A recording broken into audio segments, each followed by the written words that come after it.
Thanks for tuning in to the KRVN Sports Podcast page, your home for all of the local broadcasts produced by KRVN Sports. This page and the playback is brought to you by Hoegemeyer Hybrids, raising the bar on yield performance. For KRVN Sports, I'm Jayson Jorgensen. Lexington girls wrestling squad will be well represented at the NSAA Girls State Wrestling Tournament that begins on Tuesday in Omaha. Minute Maids were the district runner-up earlier this month in McCook, and head coach Art Banderas talks about where they stand heading to state. Yeah, I thought our girls did a great job competing. It was a very tough district. We had teams like Norfolk, Lincoln East, Omaha Westview, Northwest, and Beatrice that just had solid lineups from top to bottom. So I thought our girls did a great job staying focused, and something that we talked about from the very beginning is learning how to handle adversity and how to take it one match at a time. And I thought the girls and the coaching staff did a great job with that. And ultimately, it's the teams that can handle a tough loss and come back to the consolation semis and punch their ticket to state that are going to have success. And I think that's what our team did.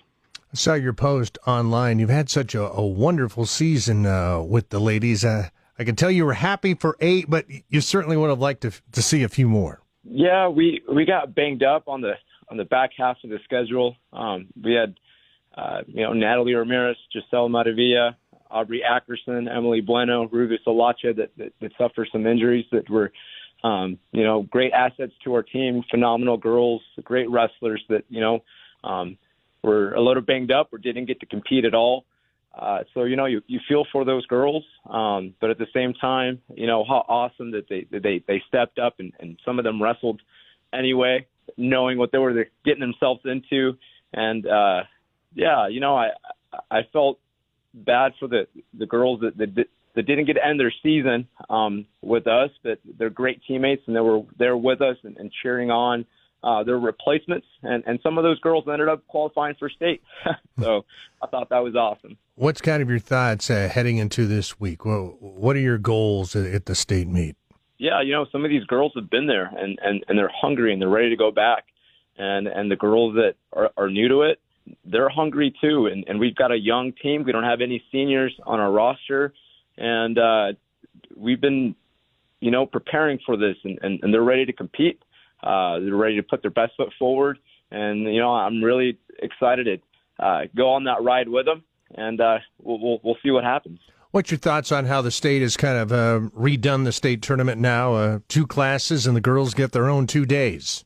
I think that's awesome. I think the girls get their own spotlight. I'm very thankful for the boys for letting us join their tournament and getting a lot of eyes on girls wrestling. I think ultimately that only helped girls wrestling. And I'm very thankful for that. Now that we get our own 2 days, that's something truly special, and I think it's a step in the right direction, and I'm really excited for the girls to get to experience that for the very first time. Now, as we talked this morning, and I have not had a chance to look, but have the brackets and the draws been put forward yet by the state? Do you know that yet? Yeah, they have. I kind of looked at them, but, we know that every single match is going to be a grind, so we're not really too concerned about who we're going to wrestle. We're just going to take it one match at a time like we have all year, and we're just going to focus on what we do well and what we need to do. That was Lexington girls head wrestling coach Art Banderas. So the girls tournament, which is a standalone event for the first time, gets rolling on Tuesday afternoon. First rounds for classes A and B at 4 o'clock from the CHI Health Center. Quarterfinals will take place after that. Then on Wednesday, first round consolations start for A and B at 9. The championship finals are set for classes A and B. Those will start on Wednesday night. For KRVN Sports, I'm Jayson Jorgensen.